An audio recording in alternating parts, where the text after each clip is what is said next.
Alright, welcome to Puerto Princesa City, Baywalk. So ito yung i-vlog ho natin. Tingnan natin ano meron dyan sa loob. Bakit talaga siya isa sa mga recommended ng mga locals na dapat natin puntahang mga dayo. So tara, sakay. Tawid tayo. Dumadaan pala dito mga jeep, city proper. Yun, mga ganyan, no. So ito yung parang tinatawag nila ang National Road. Bawal na dito yung tricycle. Ano kaya yung ano? Ba't may tricycle pa rin? Akala ko ba National Road bawal?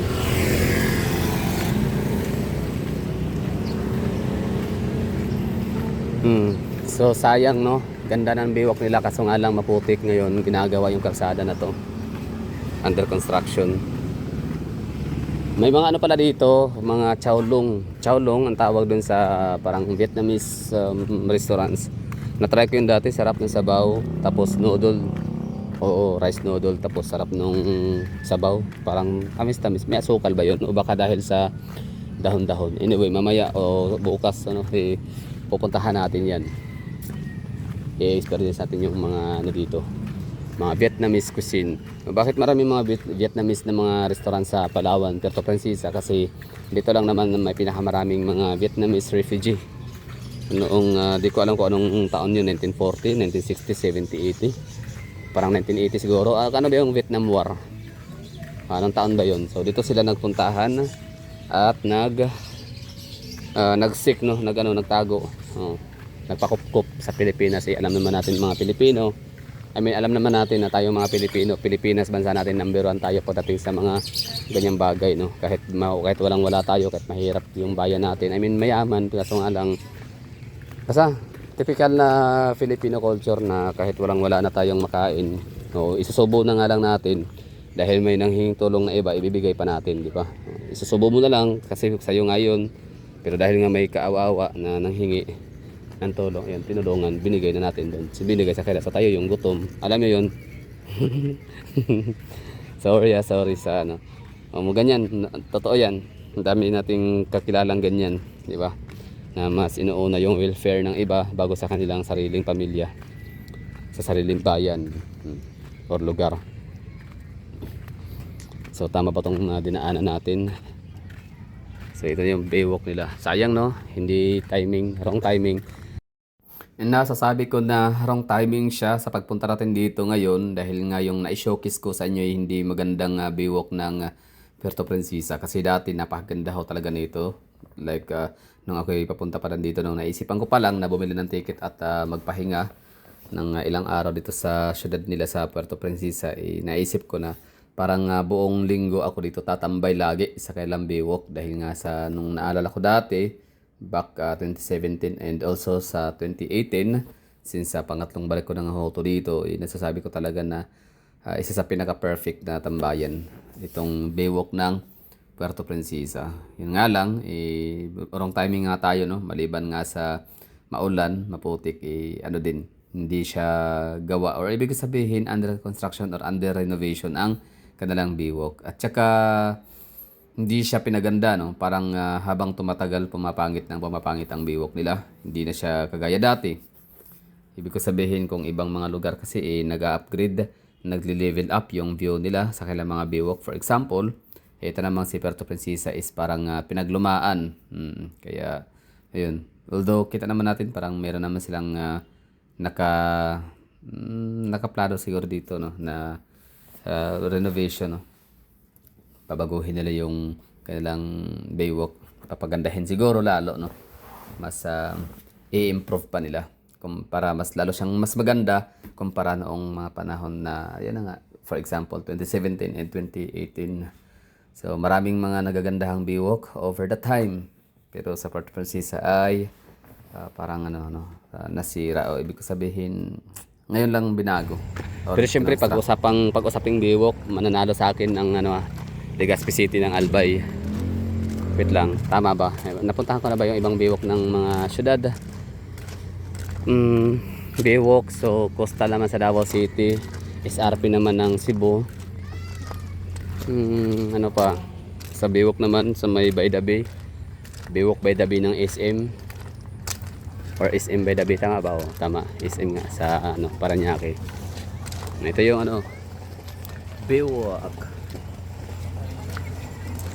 So kapag magiging ano na yon, food park na yung ano natin, coastal road sa Times Beach Matina sa Davao City, Times Beach pala, Ecoland, mangyari dyan ay lalaban tayo sa pagandahan ng biwok sa Pilipinas. Yan sa Lapu-Lapu, Mactan Shrine, sana mas i-develop pa nila yung lugar, kasi makonsider na rin yun as biwok. Maganda rin dun, kaso nga lang kulang sa ayos.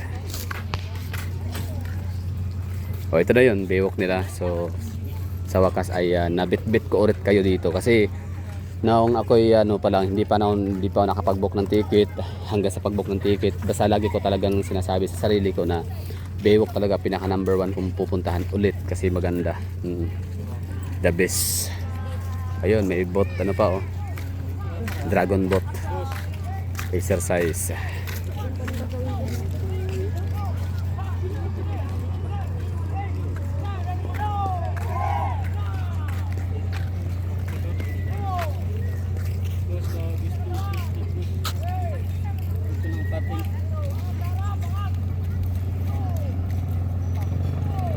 So siyempre, dahil malinis ang biwok nila, parang nga kanina nung dumaan ako dyan sa pathway na yan, baka bawal siyang apakan, kaya nag-guilty tuloy ako, nadaanan ko na.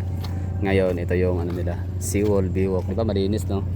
Hindi masangsang ang amoy, malinis, galing, walang basura. Oy, good job Kodo. So ngayon parang maniniwala na ako doon sa nasiplatan ko, nasilip ko, nakita, at na hindi ko man nabasa yung article kasi nga busy siguro that time, parang sinert ko na yata somewhere, no, for future reference. So yun, bali pasok ang Palawan, pang Puerto Princesa City, sa safest city and cleanest city in the Philippines. May mga slums din dito, which is, alam mo yun, yung mga slum thingy na yan, informal settlers thingy na yan sa Pilipinas is very normal na yan, common. Kaya wag naman sana yan na tayong mga tayo, no, di ko alam, di ko rin kayo masisisi, pero akin na naman to, it's just me, it's only me, na masasabi na parang wag naman natin kutsain yung mga taga-IS.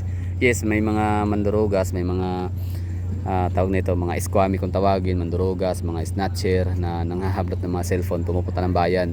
Yung mga yon, matitrace up mo yan sila, matatrack mo yan sila sa kailang pinanggalingan, nakatira yan sa mga informal settlers, pero it doesn't mean lahat ng mga taga-informal settlers is ganun yung mga ugali or mga gawain, di ba? Yung ganun yung mga kaluluwa, mga masasama, hindi lahat. Kasi wag kayo, may mga taga-subdivision din ng mga criminal, scammers, million pa, di ba, yung ini-scam. Iba dyan politician, di ba, mga magnanakaw, kurakot. So wag nating ibunton, isisi lahat ang hate natin sa mga slums or informal settlers. So may IS din sila dito, gilid ng dagat. Sa malinis, grabe, ganda. Wala kang makikitang palutang-lutang ng mga single plastic. So disiplinado din ang taga Puerto Princesa. So maging dito, kita mo, tinitingnan mo, talagang inuupuan ng mga tao yung seawall, di ba? Yung seawall benches. Sa iba kasi mga lugar, inaapakan kasi yan, inaapakan, nilalagyan ng chinilas. So di ako sigurado kung baka dito din, hindi ko lang nakita. May mga sila dito, mga paalala, no smoking, no drinking of liquor in this area. Siguro may mga liquor din naman dito sa mga restaurant na yan, pero dyan lang, no, hindi pwedeng ilabas yung kailangan mga inumin, bawal dalhin dito sa loob.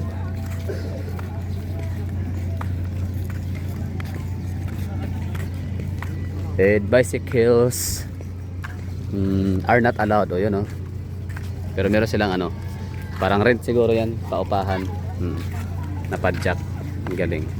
So parang Baguio style din pala. Ganda ng biwok, no. Ang maganda kasi sa lugar na to, sa biwok na to, na nagsisit apart sa ibang mga biwok sa Pilipinas, is yung napakaganda, napaka-fresh na bulubundukin, di ba? Parang untouched yata yan ng mga mountainous areas dito sa Palawan. Di ko alam kung saang parte yan, sa south area ba yan or north. Lake ba to o dagat? Tingnan nga natin sa Wikipedia, sa Google.